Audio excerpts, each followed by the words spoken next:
Very good evening. Welcome to State of Business on our television. I'm Ashwini Veerasinghe. Let's have a look at the headlines for today. Prime Minister Narendra Modi and President Maithripala Sirisena hold bilateral meeting today. Central Bank announces its decision of reducing the lending policy rates. News in detail. A day after being sworn in with his 57-member Council of Ministers by President Ram Nath Kovind, Indian Prime Minister Narendra Modi on Friday held a bilateral meeting with the Sri Lankan President Maithripala Sirisena. President's media division said that the President Sirisena and Prime Minister Modi discussed issues of interest of two countries at Hyderabad House in New Delhi. President Maithripala Sirisena congratulated the Indian Prime Minister Narendra Modi on the reassumption of office following the resounding victory in the recently held general elections and reiterated his desire to work together to strengthen relations between the two countries for peace, prosperity and security in our region.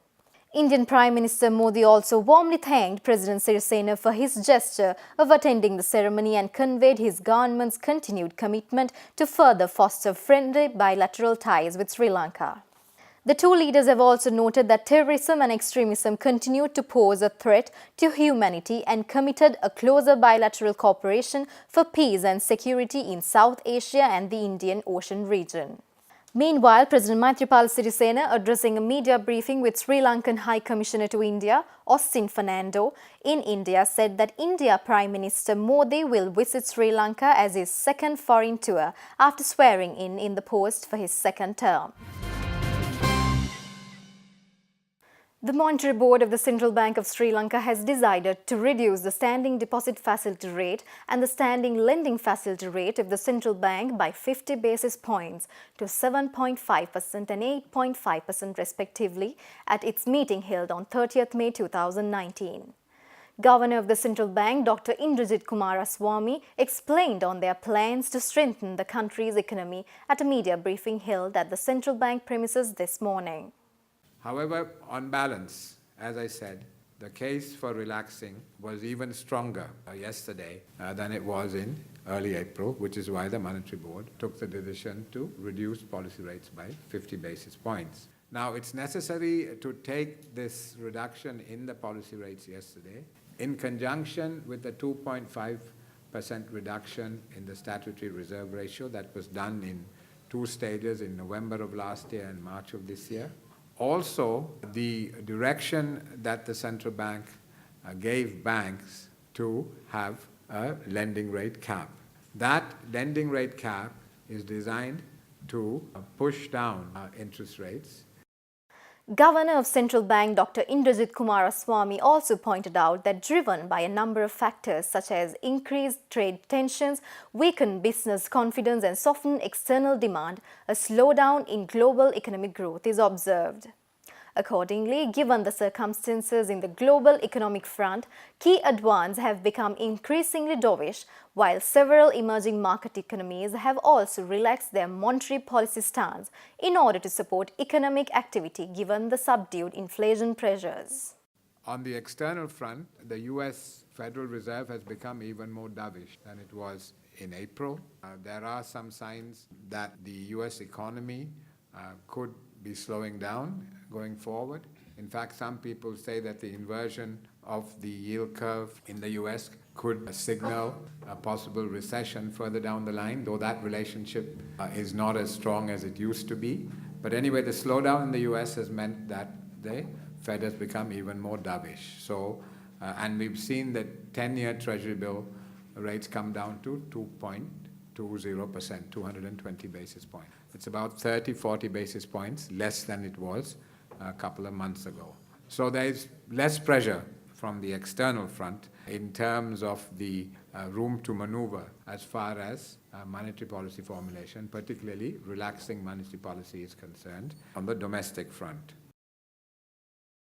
Moreover, Governor Dr. Kumaraswamy stated that banks need to bring down the lending rates in coming weeks considering the current economic patterns of the country. But in the coming weeks, we anticipate that banks should bring down their lending rates significantly. So if you take everything together, the reduction in policy rates, the reduction in SRR, and the deposit cap, there is no reason why lending rates can't come down and come down significantly. And I'm sure the banks will be cooperative and we will see this reduction. If not, clearly, the Monetary Board would need to consider whether they impose a lending cap as well. Because clearly, there is a national problem now, and everybody has to play their part. And I'm sure the banks will do so. If not, then the Monetary Board would need to impose a lending cap. Stay tuned for more news after this short break.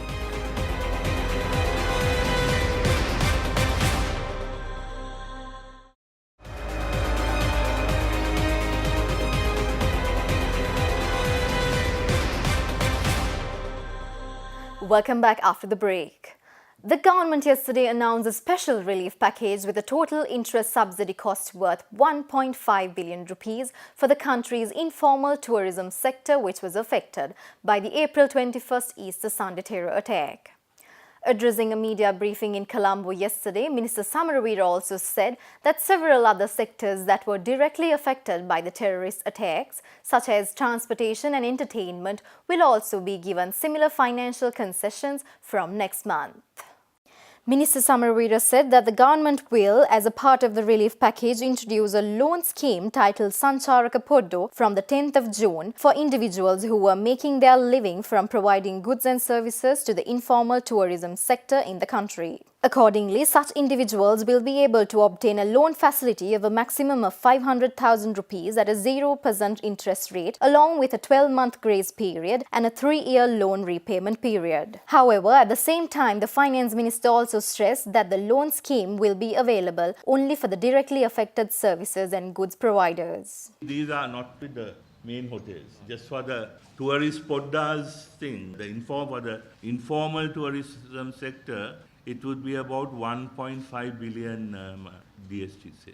Everyone need not get on this bandwagon. Now everyone is finding some way of claiming something from the bomb blast, which we can't. We can't make everyone happy other than those who have been directly affected. According to Secretary Treasury, even though there has not been a proper estimation, it may be the tourism may come down by about 30%, which will which will amount to about 1.5 billion US, if it is 30%.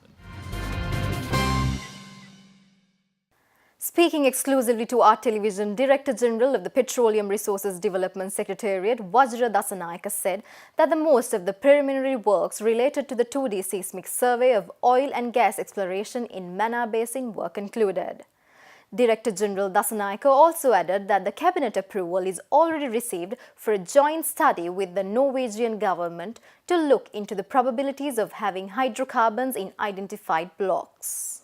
From September 2018, we commenced a 2D seismic operation in the exploratory blocks of JS5 and JS6, and we concluded the operation in October 2018, and thereafter the processing of the data began, and the processing process concluded in March this year in the Slumberjay Westajugo Technical Center in Kuala Lumpur, Malaysia. And thereafter, the interpretation of the processed data has begun. That is being done in Singapore by the geoscientists attached to Total. And thereafter, we will be jointly deciding on the proceeding steps. Further to that joint study agreement that we have with Total for the deepwater exploratory blocks in JS5 and JS6, we have got the cabinet nod to have Equinor, formerly known as Statoil, the Norwegian oil company, also into the joint study, which they will bring in added investment as well as added technology to look into the probability of having hydrocarbons in the deep offshore blocks. PRDA's Director General Vajra Dasanayaka further said that the bidding process to develop the M2 block in Mana Basin will be closed on the 7th of June. He also noted that they expect the first production of natural gas in 2023. We have called for bids to develop the existing gas discoveries in the M2 block in the Mana Basin, and that's also another deep water block. And the two existing discoveries, Dorado and Barracuda, we are hoping to develop and extract natural gas by the year 2023. The bidding process is supposed to complete by 7th of June, that's almost next week. And thereafter, we'll be hoping to do an evaluation and select a suitable investor to develop those two blocks. Central Environmental Authority with several other organizations have planned a number of programs under the theme Minimization of Air Pollution through Sustainable Forest Management to mark the World Environmental Day, which falls on June 5, 2019.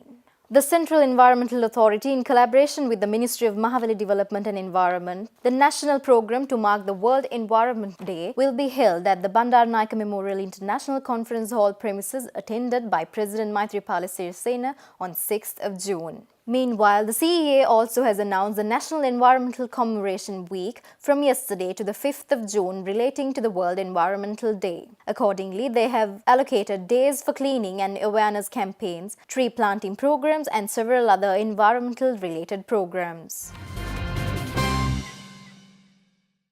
Let's take a look at few stories for the day in brief. Italy has relaxed its travel advisory with advice to be vigilant in all circumstances. Moreover, travelers are advised to take information before and during the journey through the media, local authorities and security representatives on the evolution of the situation. The statement update of travel is taken after assessing the security situation in Sri Lanka, which is returning to normal even if a state of emergency is still in force until 21st June. Continuing its mission of promoting a healthy lifestyle, one of the Sri Lankan smartphone health and wellness apps, Ayubo.life, presented the winners of its digital fitness initiative, the Back to Colombo Step Challenge, with a collection of prizes.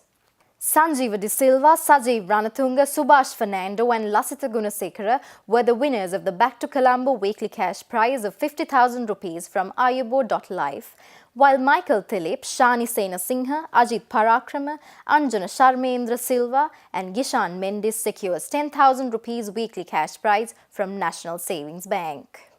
Sri Lanka's national carrier will function 5 weekly flights on Tuesday, Thursday, Friday, Saturday and Sunday, with flights arriving in Karachi at 15:10 hours and departing Karachi at 16:10 hours. We'll be back after a short break.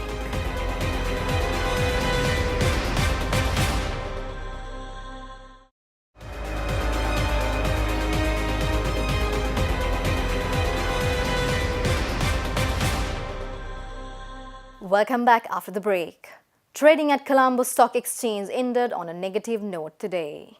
The all-share price index dropped 13.59 points to close at 5,310.95 and the S&P SL 20 dropped 8.27 points to close at 2,469.82. The turnover was 167.7 million rupees and over 16 million shares were traded. Up next are Forex rates.